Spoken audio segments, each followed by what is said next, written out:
Hi everyone, my name is Jenneffer Pulapaka. I'm a podiatrist here in DeLand. I'm going to be reading Mouse Soup by Arnold Lobel for Storytime with the Athens Theatre. This book comes from my library and I got it when I was around 7 years old. I got it from the book fair, so I hope you enjoy. Mouse Soup. A mouse sat under a tree. He was reading a book. A weasel jumped out and caught the mouse. The weasel took the mouse home. "Ah," said the weasel, "I'm gonna make mouse soup." "Oh," said the mouse, "I'm gonna be mouse soup." The weasel put the mouse in a cooking pot. "Wait," said the mouse. "This soup will not taste good. It has no stories in it. Mouse soup must be mixed with stories to make it taste really good." "But I have no stories," said the weasel. "I do," said the mouse, "and I can tell them now." "All right," said the weasel, "but hurry. I'm very hungry." "There are 4 stories to put into the soup," the mouse said. First story, Bees and the Mud. A mouse was walking through the woods. A nest of bees fell from the tree and landed on top of his head. "Bees," said the mouse, "you'll have to fly away. I don't want a nest of bees sitting on the top of my head." But the bees said, "We like your ears. We like your nose. We like your whiskers. Oh yes, this is a fine place for our nest. We will never fly away." The mouse was upset. He didn't know what to do. The buzzing of the bees was very loud. The mouse walked on.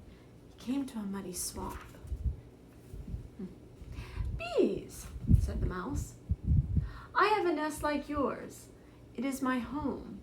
If you want to stay on my head, then you'll have to come home with me."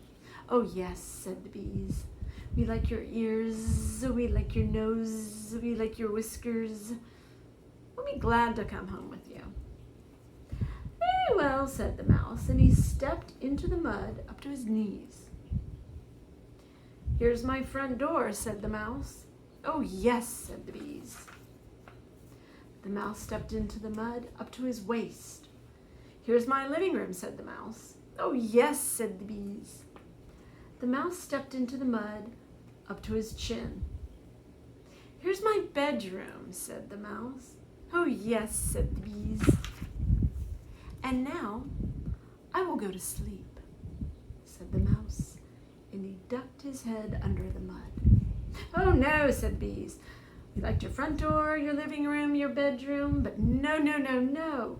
We do not like your bed." The bees jumped into the air and flew away. The mouse went home to take a bath.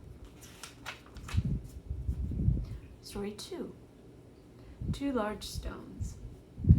2 large stones sat on the side of a hill. Grass and flowers grew there. "The side of the hill is nice," said the first stone, "but I wonder what's on the other side of the hill." "We do not know and we never will," said the second stone. One day, a bird flew down. "Bird, can you tell us what's on the other side of the hill?" asked the stones. The bird flew into the sky. He flew high over the hill and came back and said, "I see towns and castles. I see mountains and valleys. It's a wonderful sight." The first stone said, "All of those things are on the other side of the hill." "How sad," said the second stone. "We can't see them and we never will."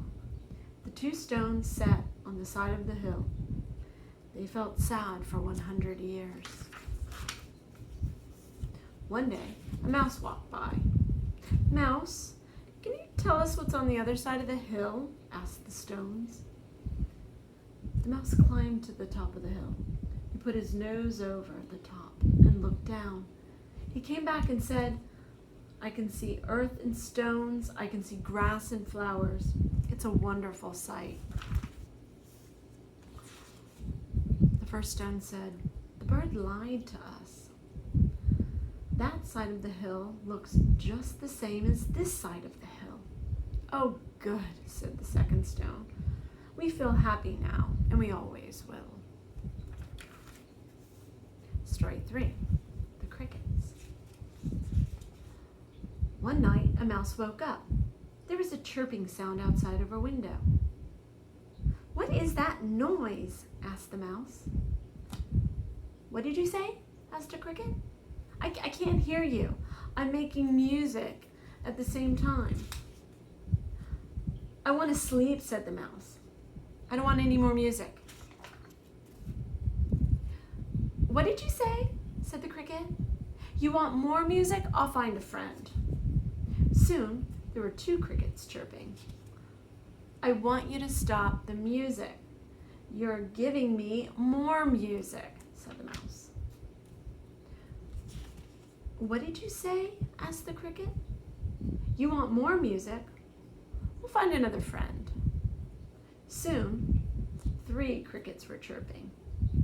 "You must stop the music," said the mouse. "I'm tired. I can't take much more than this." "What did you say?" asked the cricket. "You want much more music? We'll find many friends." Soon, there were 10 crickets chirping. "Stop!" cried the mouse. "Your music's too loud." "Loud?" asked the cricket. "Yes, we can chirp loud." Soon, 10 crickets chirped very loud. "Please!" shouted the mouse. "I want to sleep. I wish that you would all go away." "Go away?" asked the cricket. "Why didn't you say so in the first place?" "We'll all go away and chirp somewhere else," said the 10 crickets. They went away and chirped somewhere else, and the mouse went back to sleep. The Thorn Bush, Story 4. An old lady went to the door of her house. She was crying. A policeman came running. "Dear lady," said the policeman, "why are you crying?" "Come in," said the old lady, "and I'll show you." "Look, there's a thorn bush and it's growing in my living room chair," said the old lady. "How did it get there?" asked the policeman. "I don't know," said the old lady. "One day I sat down and something hurt me and I got up and there was a thorn bush." "You poor lady," said the policeman. "I'll pull the thorn bush out of your chair. Then you can sit down again." "No," cried the old lady. "Don't do that. I don't want to sit down. I've been sitting down all my life. I love my thorn bush. I'm crying because it's sick."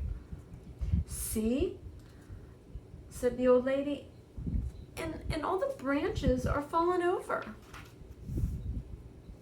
"The thorn bush may be thirsty," said the policeman. "Perhaps it needs some water." "Oh, never thought of that," said the old lady. She poured some water on the chair. The thorn bush shivered and shook. Green leaves came out on the branches. Little buds came out near the leaves. The buds opened up. They became large roses. "Thank you, kind policeman," cried the old lady. "You've saved my thorn bush. You've made my house beautiful." She kissed the policeman and gave him a big bunch of roses to take home. "There," said the mouse. "I've told you my stories. They will make your mouse soup taste really good." "All right," said the weasel. But how can I put the stories into the soup?" "Oh, that's easy," said the mouse. "You just run outside, find a nest of bees, some mud, 2 large stones, 10 crickets, and a thorn bush. Come back, put them all into the soup." The weasel ran outside very fast. He forgot to close the door. The weasel found a nest of bees. It stung him many times. The weasel found some mud. It was wet and gooey. The weasel found 2 large stones. They were heavy. The weasel found 10 crickets. He had to jump to catch them. The weasel found a thorn bush. He was pricked and scratched. "Now, my mouse soup will taste really good," said the weasel. And when the weasel came back to his house, he found a surprise. The cooking pot was empty. The mouse hurried to his safe home. He lit the fire and ate his supper. And he finished reading his book. So hope you all enjoyed some mouse soup. I'm going to make you some mouse soup that you can do during the summertime. So let's play along with some kitchen magic. All right, so see if we can remember the story. Let's get the elements of each of the story in here. All right, let's use sweet potato. It looks like the top of the nest for the bees that fell on the mouse head. So we've got sweet potato. I'm going to use almond milk for muddy water, which was gooey. Put my sweet potato in. Rocks. I'm going to use peppercorns as little rocks or stones. Oh my gosh, here we go. Himalayan sea salt. That's a big, big stone. All right. What are these? Oh, dried crickets that you ground up, you'll make a powder. Or you can just use cinnamon and cardamom. For the thorn bush, I'm going to use tarragon. And for the bite of the thorn bush, we're going to use some prickly ginger for taste. And now, with the magic of TV and a little bit of help from a chef, we'll have mouse soup in just a bit. I want to take this time to thank the Athens and remind people to go and get your season tickets this year. Don't forget.